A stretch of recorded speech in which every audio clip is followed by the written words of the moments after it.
Do you like watching paint dry? Do you watch pornos for the story? Does he finally fix the cable? Do you enjoy watching an endless parade of boringly identical rifles looking for that one minuscule change like a game of Where's Waldo? Well, strap in because today we're going to explore East German AK production in its entirety, from the prototypes of 1959 to the last pieces in 1990.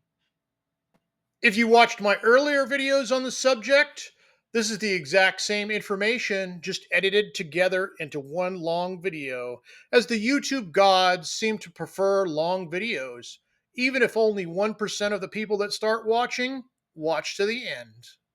We are going to follow the East German story relatively chronologically. The first chapter will cover the East German copy of the AK and AKS, which is the MPi K and MPi KMS. The next chapter will cover their AKM clone and AKMS equivalent, the MPi KM and the MPi KMS-72. We will also cover their 7.62 by 39mm export line, and finally the 22 long rifle MPi 69. The third chapter will cover the AK-74 copy and 545, as well as their domestic 545 weapons family. The final chapter will cover their 5.56mm rifle experiments, as well as the Wieger series in 556 and 545. Now let's begin. First up, the MPi K and MPi KMS. Here we have an assortment of rifles made from 1960 to 1964. After experimenting with a locally made 7.62 by 39mm version of the Sturmgewehr and a long, problematic pre production process that was so bad they made factory workers pay for rejected receivers, the East Germans started serial production of the AK and the AKS as the MPi K and MPi KMS on the 31st of December 1959. The factory names were Garat K31.031 and Garat K31.032, respectively. This was changed in 1961 to Garat 910K and Garat 910S. Man, working on New Year's Eve and they made you buy rejected parts? Dude, what a shit job. Initially, both the Garata and Werkzeugbau factory in Wiesa and the Fahrzeug- and Jagdwaffenwerk Ernst Dahlmann in Suhl did final assembly, but this was quickly consolidated to Wiesa. Wiesa, Suhl, and almost 20 different factories produced the parts. In 1960, almost 32,000 were made, with the MPi KMS being the first pieces off the production line. The next year, total production more than doubled.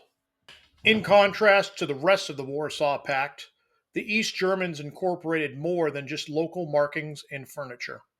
The front sling loop is larger, and the cleaning rod was omitted, as the East Germans issued a cleaning kit with a traditional German pull cord. The issue of luminous night sights was more common as well. The fixed stock rifle was the MPi K, or Maschinenpistole Kalashnikov, or submachine gun Kalashnikov. The folding stock AKS was the MPi KMS, or Maschinenpistole Kalashnikov mit klappbarer Schulterstütze, or submachine gun Kalashnikov with folding shoulder stock. My apologies for the rough German pronunciation, but all my German comes from old war movies, Rammstein, or visiting the Poof House. Probably to see your mom. Here we have MPi K serial number 1. This, like most of the rifles in this video, came from the vault at the Bundeswehr Museum in Dresden, Germany. If you notice, the receiver looks a little bit off when compared to the production guns. As I hinted earlier, the East Germans had a bit of difficulty creating the milled receiver. Also notice the Mauser-style sling attachment. This seems to have only been used on the Null or Zero series rifles. Null series in German weapon vernacular is basically a prototype or a pre-production gun. A batch of 80 Null series rifles were made. Only a handful survive today. A 1960 dated MPi KMS. 1960 being the first year of serial production, as you can't really count New Year's Eve. The pistol grip is checkered. This seems to have been dropped pretty early.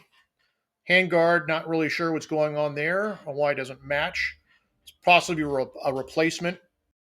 Now we have a 1961 folder. After the checkered grip was dropped, there wasn't any parts evolution until 1964. The furniture might be darker or lighter, but that was because the beech wood furniture was raw from the factory, with individual users oiling it. Naturally, there's going to be variation in the process. Some soldiers rub their wood more than others, as has been the case since the beginning of time.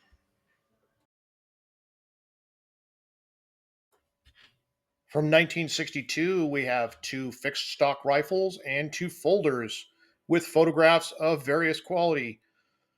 One was photographed in Dresden, another in the Vertechnik Sammlung in Koblenz, and two from Holland. As you can see, pretty boring, pretty routine stuff. So a big shout out to the three guys that are still watching at this point. Now, to avoid awkward silences or me insulting your intelligence, let's have some music.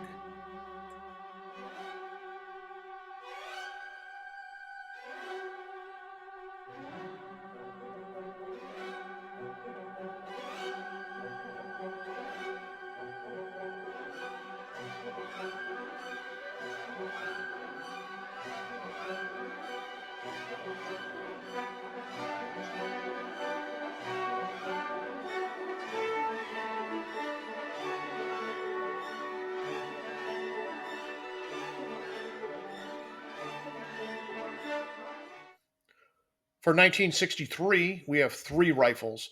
The first two are standard fixed stock rifles, both of which came out of the vault in Dresden. The second rifle has what looks like refinished Soviet handguards. The East Germans did use Soviet AKs, and of course, they never threw anything away, so there we go.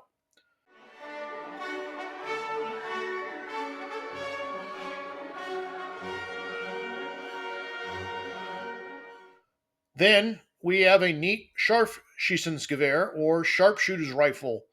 These are standard rifles, but with a scope rail welded on, and then fitted with a 4 power Zeiss Jena scope.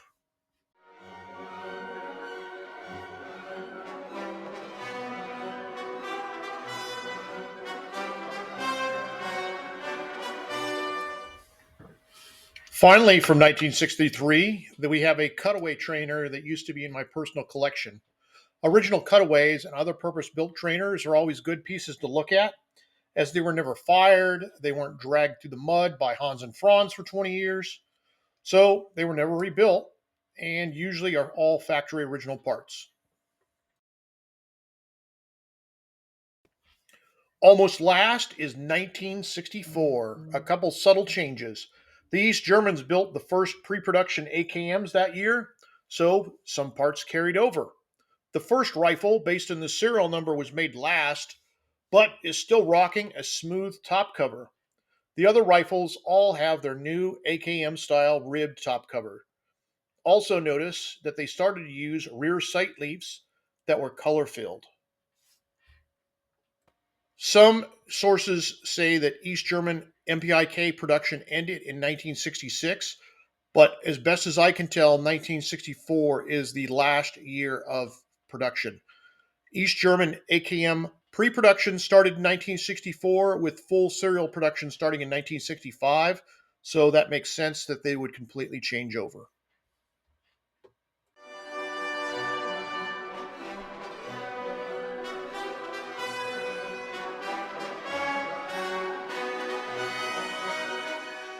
Our last East German rifle is a 1964 dated sharpshooting rifle.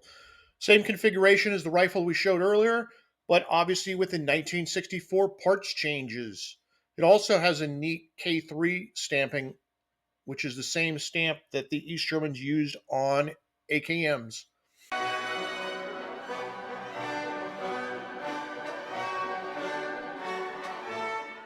Here is a neat Soviet AKS that was reblued and fitted with East German furniture. All the proper proof marks points to this having been a complete rifle and not simply parts assembled by the East Germans. I almost forgot I had these, but here's a neat 1961 dated MPi KMS that was rebuilt, probably in the 70s or 80s. Notice it has a plastic handguard and pistol grip that were introduced for the East German AKM. The lower handguard is some weird oddball replacement as well.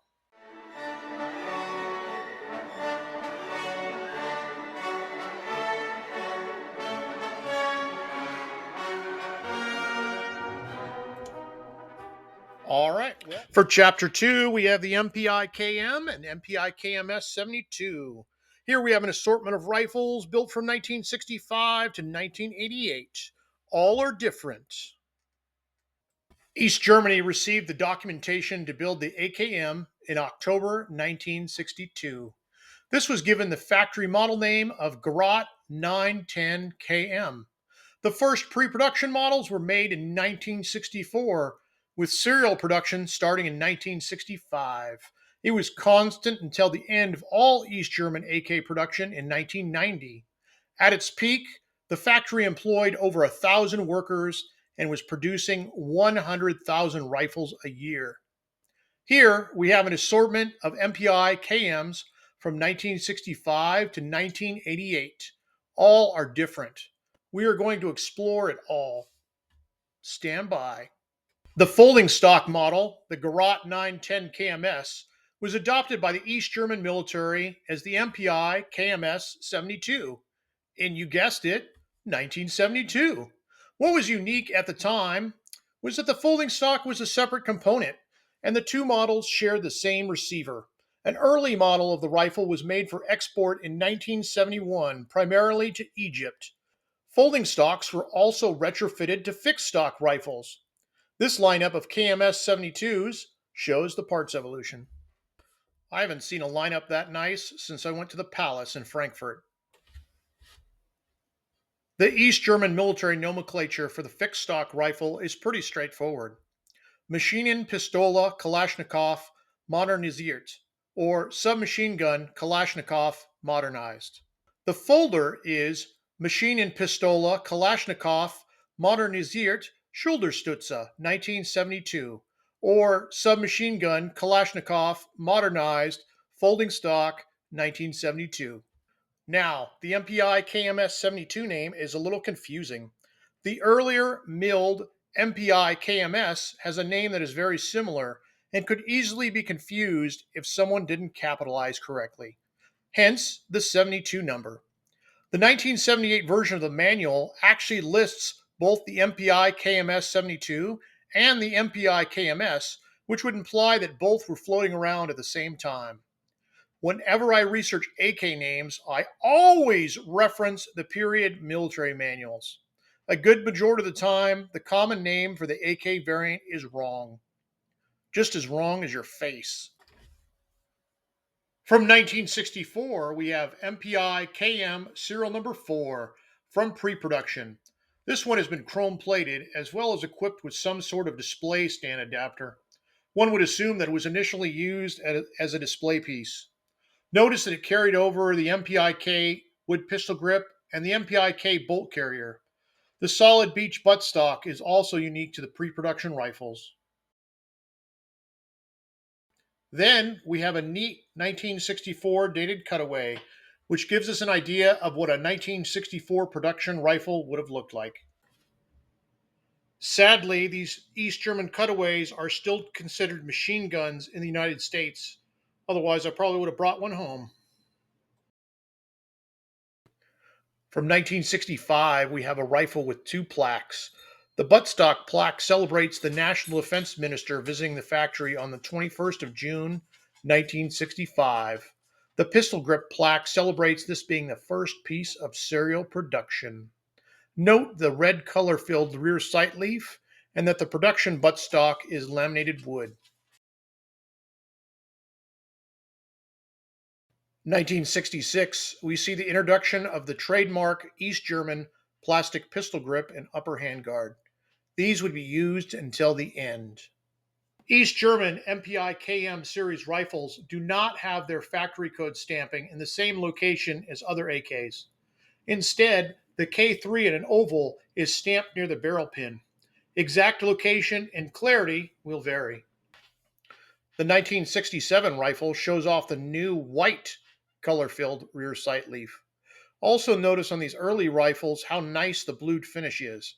Doesn't really show up in photos, but in person they have a nice, almost two-tone look, especially the barrel assembly. The oxide finish used would gradually change over the years. Brian Adams would work about now, but sadly, that would get my video flagged. 1969, no major changes. 1970, same story. Also in 1970, the TV show MASH premiered. When I was 5, I used to watch reruns and think it was a documentary.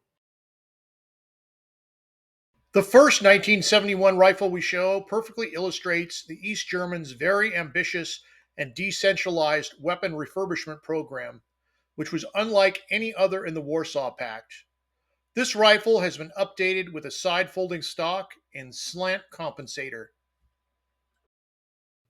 The second 1971 rifle shows off the first pattern folding stock. These rifles were created for export to Egypt. The Egyptians would later copy this stock for their own domestic production. This type of stock is commonly called the crutch stock by collectors in the United States. Our 1972 example is some sort of local rework with locally made furniture. Not sure its origin. The painted finish was not something the East Germans were doing at the time. By 1973, the trademark AKM slant compensator was introduced. It also saw the introduction of a new rear sight base. This nice rifle from 1973 came out of the vault in Dresden, as did the vast majority of the rifles in this video. 1974, we have two rifles. The first is a nice fixed stock museum piece with some safe rash. This came out of Holland.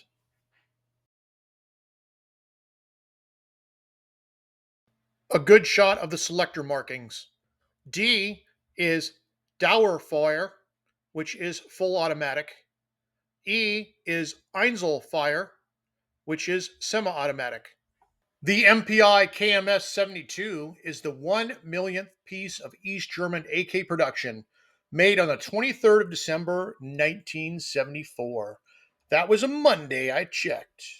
To put it in perspective, Bulgaria did not reach this milestone until 1982, despite starting serial production of AKs a full 2 years earlier. 1975, 1976, 1977, more of the same. The 1975 and 1976 rifles both came out of the vault at the Bundeswehr Museum in Dresden. Also in 1976, the first Atari home entertainment system was released. Who would have guessed that not only would it lead to this video that you're watching, but also the downfall of society? This nice 1977 rifle, note the cool Sewell factory proof mark on the barrel. Like the earlier MPi Ks, Sewell made the barrel and other major bits. Some contractors made other parts. Visa made the rest and did final assembly. The 1977 rifle was photographed in the basement of the Royal Military Historical Museum in Brussels, Belgium. They have been very good to me over the years. 1978, a neat cutaway. Over the years, I've never been able to find a 1979 dated rifle. I didn't find any in Dresden that were dated from 1978 to 1983. I wonder if they were all exported. The East Germans actually used different export agencies to sell rifles to both Iran and Iraq during the Iran-Iraq War. This 1980 rifle that was an Iraq capture shows off the new plastic handguard introduced about that time. The serial number location on the gas tube and top cover also moved. The finish over the years has transitioned from a nice shiny blue to an almost a matte oxide. 1981, another Iraqi capture. It's crazy to imagine, but two rifles made in Visa that year could have been used on different sides of the Iran-Iraq war. We don't have a 1982 rifle, but we do have two 1983s. They show the new flared top cover perfectly. During the course of MPi KM series rifle production, the factory seemed to introduce new parts frequently. Combined with the East Germans' weapon rebuilding program, the MPi KM will have more variety in appearance than any other AKM variant, while still remaining recognizable as an East German product. 1984 would see the release of the movie Red Dawn, but it would also see the East Germans start to use cast barrel parts. Also, note the finish changes. This was a very busy time at the factory with a lot of new AK rifles being engineered and built that year. We'll touch on those later. 1985, no parts changes, but the finish has evolved into a rough, gray, almost Parkerized finish. 6 seconds to kill, and I can't think of a single 1985 joke that doesn't involve Back to the Future. This first KMS-72 came from the collection of an international weapons dealer in Austria. He was the source for the last batch of 1985 parts kits to hit the US. The second rifle was photographed in Holland. Also in 1985, the East German military started to receive the first production versions of the MPi AK-74N series. A good shot showing off the flared top cover as well as the finish changes. The new cast gas chamber as well, with its mold number clearly visible. 86, 87, 88, more of the same. The finish gets rougher and rougher. As you can tell, it doesn't hold up well to humidity. Also notice how big the dimple got on the receiver, and that the rear sight leaf is still color-filled white. 1987 would see a subtle receiver change. One less spot weld above the dimple on the ejection port side. 1987 would be the year that I first discovered Jane's and Ian Hogg books at the library, leading us to this video. 1988 is the last normal MPi KM series rifle that we have. Like the MPi AK-74, the MPi KM would also start to use the new cast rear sight base. Production, on paper, ended in 1990. And at 12 minutes in, we're only halfway through. Are you a glass half full, half empty, or the glass is full of piss kind of guy? Let me know in the comments. Finally, we have a rifle grenade system for the RGD-5 fragmentation grenade. This was introduced in the late 70s for the East German Volkspolizei, or People's Police. Remember, call me police, don't fuck around. It used a conventional grenade launcher cup with blanks to fire a modified RGD-5 grenade for a maximum effective range of 150 meters. That's 150 meters more than the maximum effective range of an excuse. LMG-K, or Leuchtes Maschinengewehr Kalashnikov, light machine gun Kalashnikov, was, based on the manual date, adopted by 1964. These were simply Soviet-made RPKs. Rather than show you a boring parade of mundane Soviet RPKs that all seem to look the same, we will show you one cool example instead. This 1964 dated Soviet RPK-N was rebuilt by the East Germans. Note the East German oxide finish, Russian laminate that was refinished, and East German plastic furniture. Wake up, dude. The video's still going. In proud German tradition, the East Germans were not one to sit on their laurels in regards to weapons design. This gained momentum in the early 80s and seemed to coincide with when the East Germans were working on their own AK-74, when their supply of 7.62 by 39 RPKs dried up from the Soviet Union, and when the demand for their export products was at an all-time high. Because nothing says communism works like selling weapons for cash. As a result, they created a number of different variants, primarily for the export market. Some limited numbers were also taken by various special elements in East Germany, such as the secret police. A few others were exported to such places as Iraq, India, and Peru. Others never seemed to make it past the sample or concept model stage. Keeping in line with other East German AKs, the export weapons each had a different name depending on who was talking about them, kind of like the chick down at the bar. All of them were given export names, while the factory model numbers seem to be a little bit more confusing, as different models seem to have the same factory number. None of them received official East German military designations. Because I know you guys like to look at pictures, here's my chart that tries to make sense of it all. For the duration of the video, we are going to use the export name. By now, the factory model number for the fixed stock AKM was the 911. The first 1984 example wears the optional painted finish, same paint used on the East German AK-74. The second example has an optics rail for day or night optic, as well as a flash hider. The third and final example is from 1989 and has semi-auto fire control. Remember, communist-made semi-auto AKs use all three holes, just like your mom. Despite being semi-auto, they still used a safety sear to prevent out-of-battery detonations, just like rubbing one out before you go out on a date. I decided to show these oddball MPi KM and KMS-72 rifles here in the export section, as they have the same serial number prefix as the known export rifles, and are drastically different from the known East German military rifles. The folding stock rifle, now called the 912, which doesn't sound nearly as cool as 911. Here we have a 1984 rifle with painted finish and scope rail. Then a 1989 semi. Despite being made for export and an international audience, the East German export rifles still use the same parts and same selector markings as the rifles made for the East German military. Notice that there are a couple views of the cast barrel parts where you can actually see the mold seam.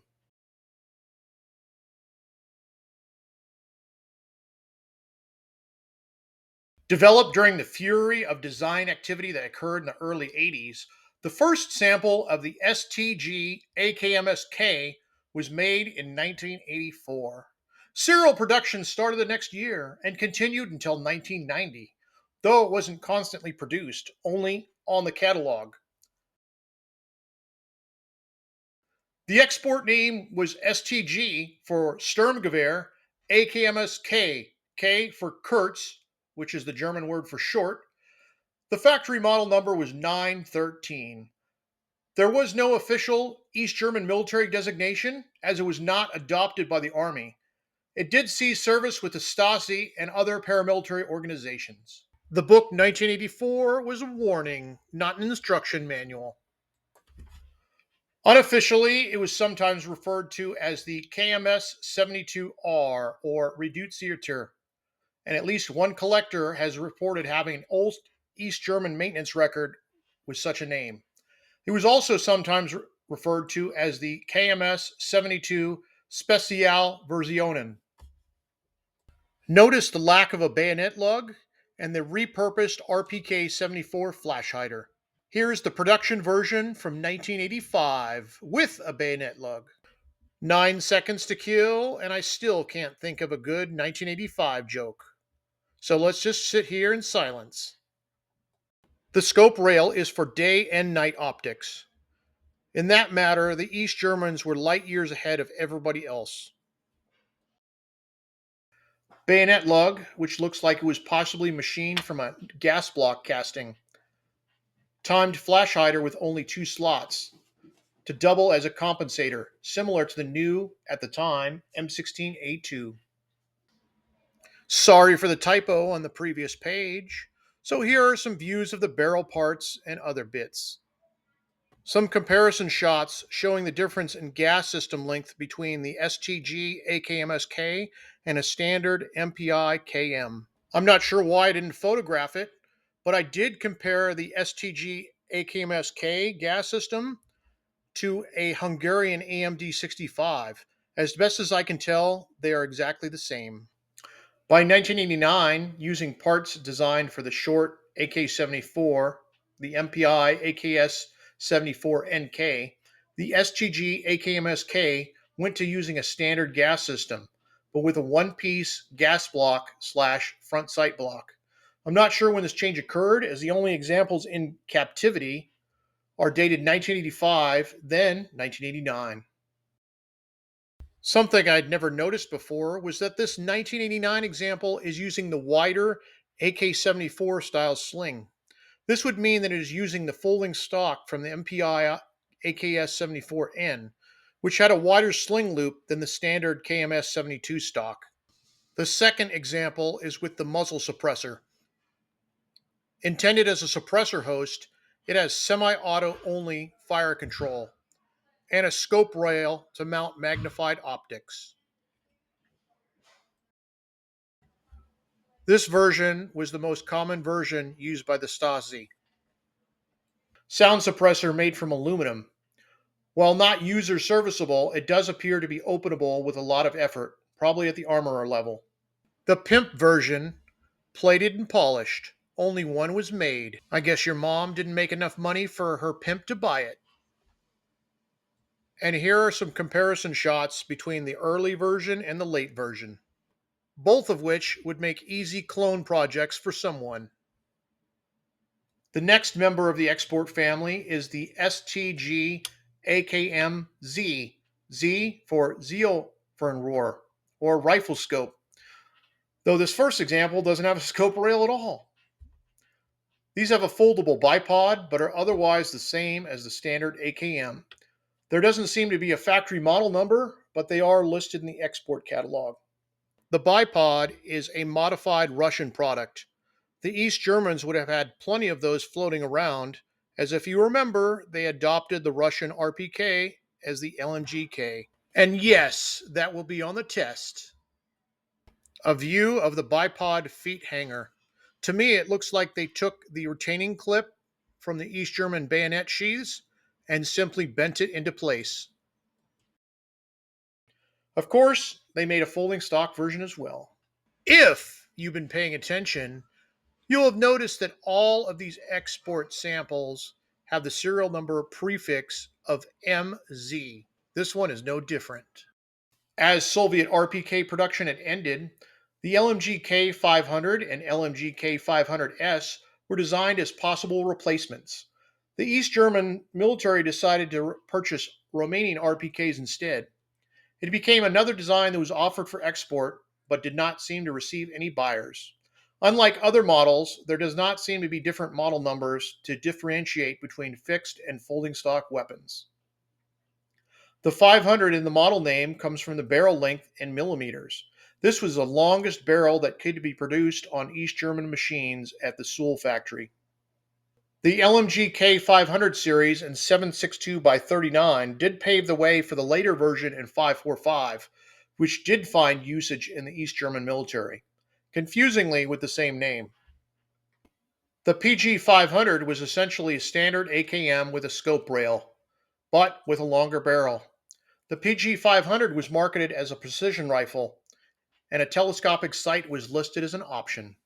It did find at least one buyer, as examples were captured in Iraq by U.S. forces. PG translates to precision Gewehr or precision rifle. As the LMG, the 500 comes from the barrel length. Your mom should like this one. This example has the rare black furniture.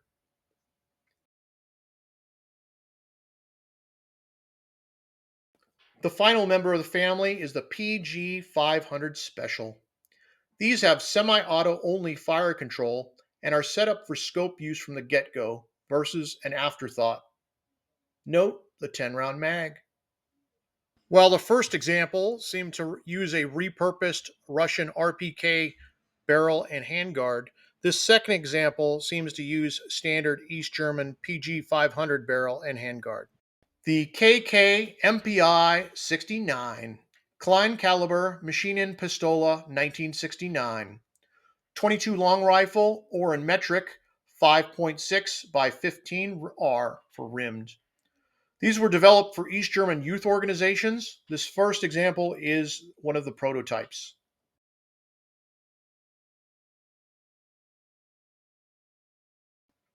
Second, the production version.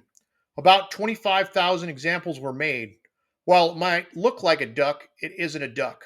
The only parts to interchange with the standard AKM is the pistol grip and buttstock.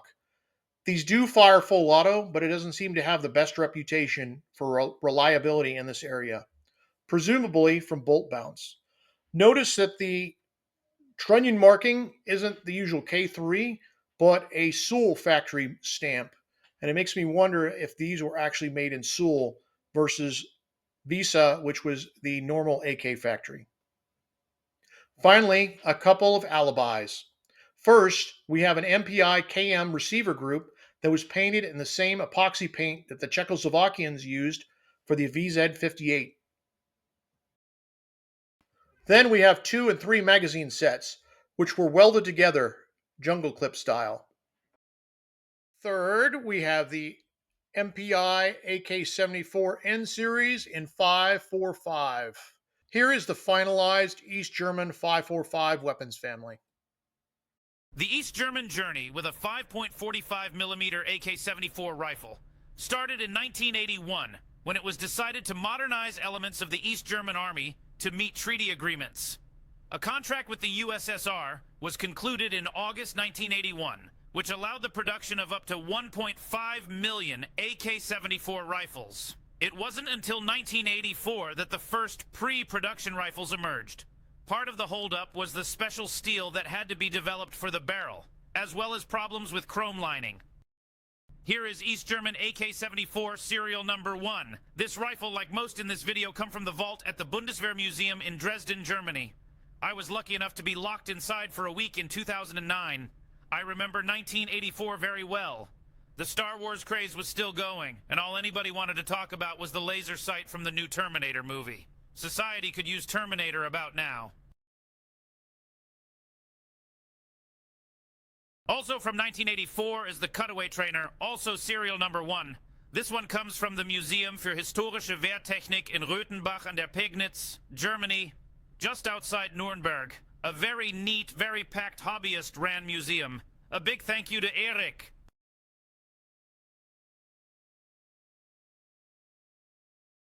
"1985 would see the start of serial production, which would continue until the end of East Germany in 1990. We have 2 different rifles in identical configuration because why not? If you made it this far, you have nothing better to do anyway. Now please do me a solid and subscribe." The reason for the 2 rifles is simple. One was originally photographed in the vault in Dresden in 2009. The second, used example, was photographed in 2016 at the National Militaire Museum in Soest, Netherlands. I was there to photograph the Dutch Galils anyway, and they had a few DDR pieces from horse trading. Since I had to pay a flat fee to enter, why not photograph the other AKs they had? Not into weed, and the hookers were cheaper back home, so I might as well get my trip's worth.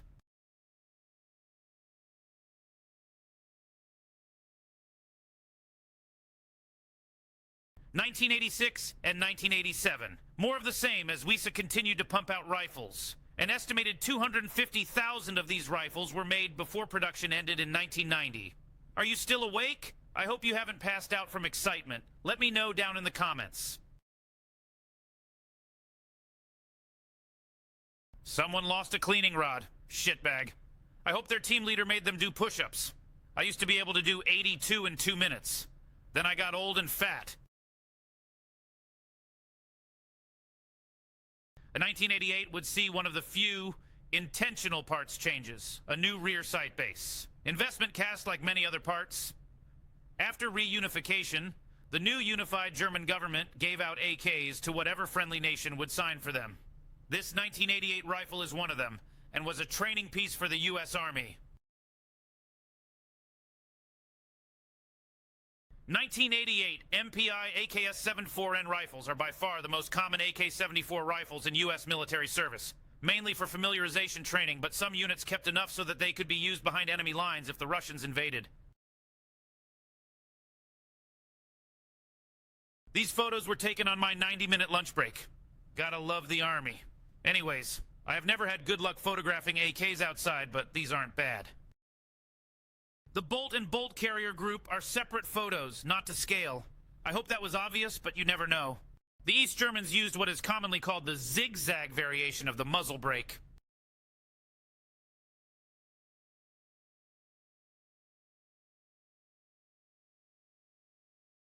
Neat Soule factory proof mark. One of 32,000 barrels made that year.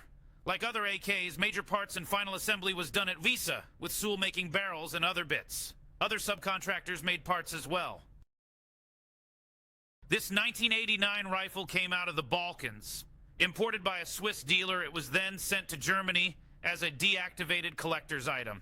The PPW is the initials of the business that did the deactivation proofing. It was a wall hanger in my apartment for a while. Then I cut it into a parts kit and imported it to the US when I returned, where I built it as a semi-clone. Sold it a few years later when I got bored.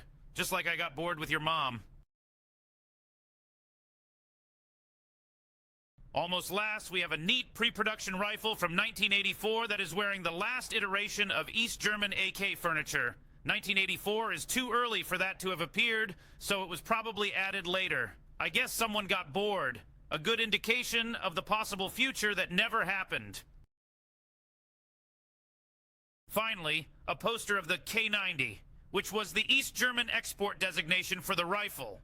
The Soviet license prohibited export, so it was pointless. The Soviets being cockblocks was one of the reasons the Wieger series was created. I have a video on that. Check the end screen. After the full-sized rifle was in production, work began on a smaller carbine version for use by armored crewmen and others that needed a shorter, handier version. Rather than just copy the Soviet AKS-74U, the East Germans took a different approach and designed a carbine that used 93% of the same parts as the rifle. Here is one of the pre-production guns from 1985. I already used my 1985 Back to the Future joke in the last episode, sorry. Maybe in a couple months you guys will have forgotten. Given the factory model number 923, serial production would start the next year in 1986 and continue to the end. A better approach to the carbine problem than a lame oddball that uses almost all proprietary parts. The same approach would later be copied by the Russians, Romanians, and Bulgarians. 1987, we have two carbines that were used for photographs. The main shots were taken in Dresden. The barrel details were taken later at the National Firearms Center in Leeds, England. A big thank you to Jonathan Ferguson, the curator there. He remained gracious even after I almost used limey in his own country. It's hard to imagine, but this carbine was made the same year as the greatest movie of all time was released, Predator. I watched that movie almost endlessly. Anyways, with the importation of East German parts kits into the US, as well as the availability of a reproduction front sight base / gas block, someone asked me to photograph the barrel profile of the NK, so here we are. 1989 is the last year of NK that I have photographed. 10,000 NK barrels were made that year, along with 11,000 flash hiders. Production ended in 1990. When the East Germans acquired the license for the AK-74, a similar license was explored for the RPK-74. It was not taken any further, as it was too costly. One of the major sticking points was the East German inability to produce barrels longer than 500 millimeters, 90 millimeters short. 90 millimeters short is why your girl left you.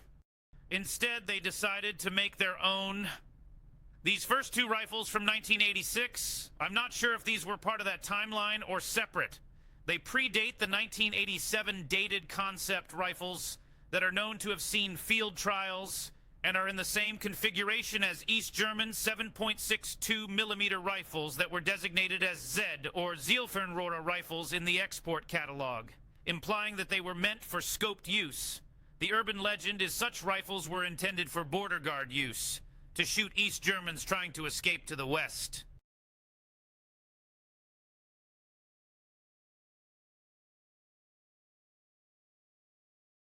The 1987 rifles saw field trials with the East German Fallschirmjägers as well as the Stasi. Notice that different parts were tested. By now it was called the LMG K500 with a factory model number 924. PG500 was an identical rifle that we will talk about later.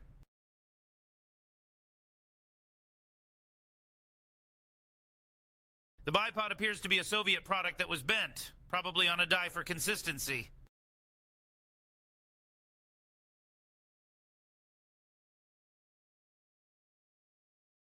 By 1989, the design was finalized and also used parts developed as part of the Wieger program. It was destined to begin production in 1990. But then the wall came down, and that was it. This rifle is actually a PG 500, factory model number 925. PG is precision gewehr or precision rifle.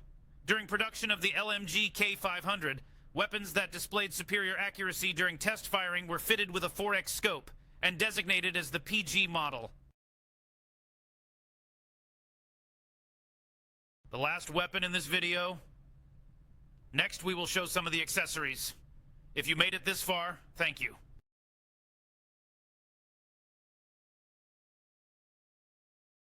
Some detail shots of the detached scope. Same Zeiss Gina that was used on earlier models.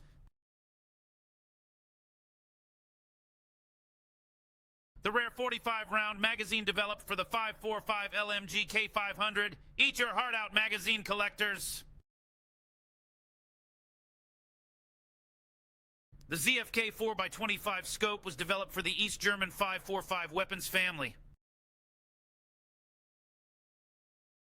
Bayonets that were developed and issued for the East German AK-74 types, simply copies of the Soviet products.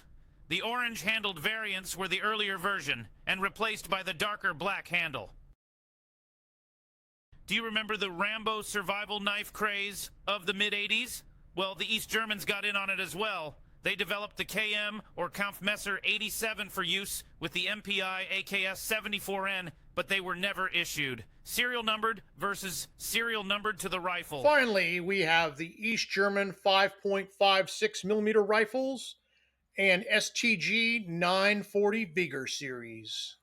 One of the most prolific AK exporters in the Warsaw Pact, the East Germans also developed a line of 5.56 by 45mm rifles for export, known as the Wieger. But that's not where the story begins, or ends.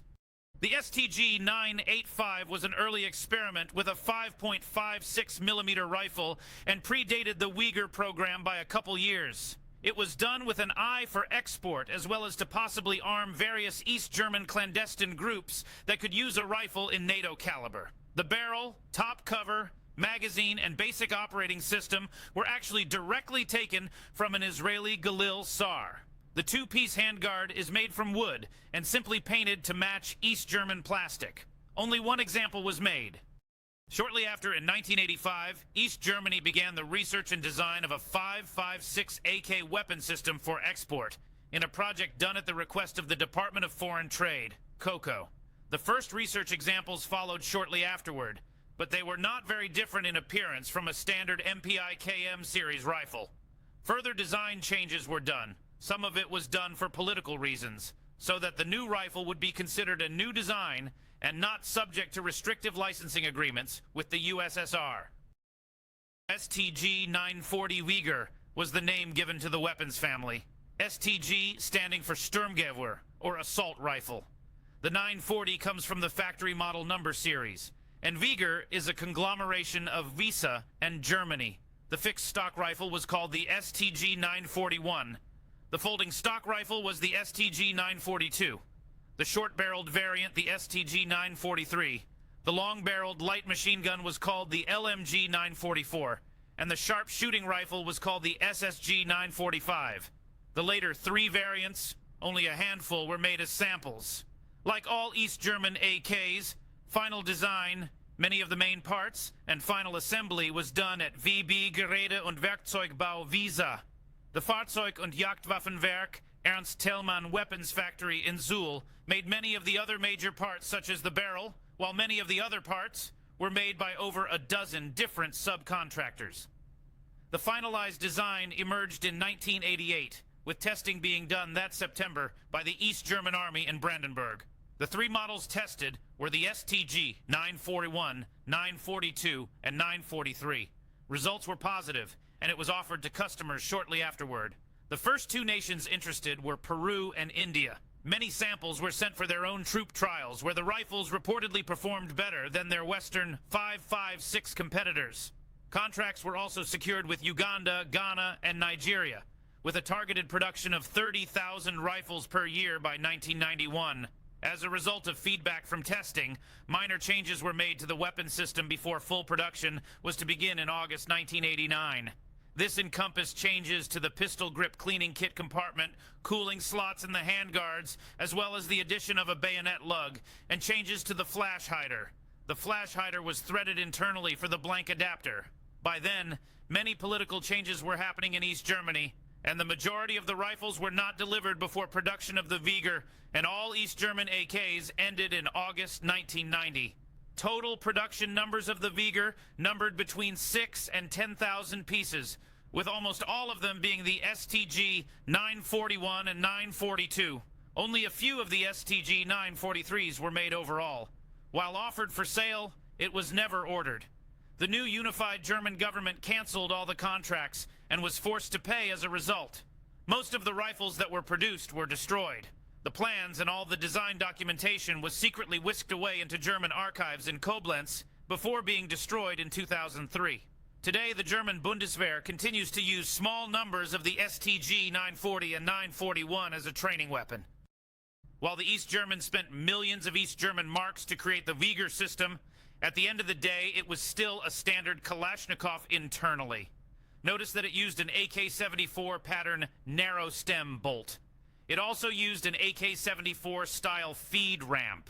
While the 5.56mm STG-940 was the most well-known and produced, WISA also produced the Wieger weapons family in other calibers, the 545 STG-950 series, and the 762x39 STG-970 series were done as one-off samples in 1989, predating the Russian AK-100 series and Bulgarian AR series by several years. The East German military was firmly committed to the MPi AK-74N family, and the LMG 500 was due to begin production soon, so there were not any plans to build the Wieger for domestic use. In more recent years, the Cougar mechanical plant in Romania has shown samples of their own near-identical copy in the Romanian search for a 5.56mm NATO rifle. Civilian models were even sold in the United States, where it even created a mini scandal in the German press, as one of the selling points was that the rifle was a Wieger.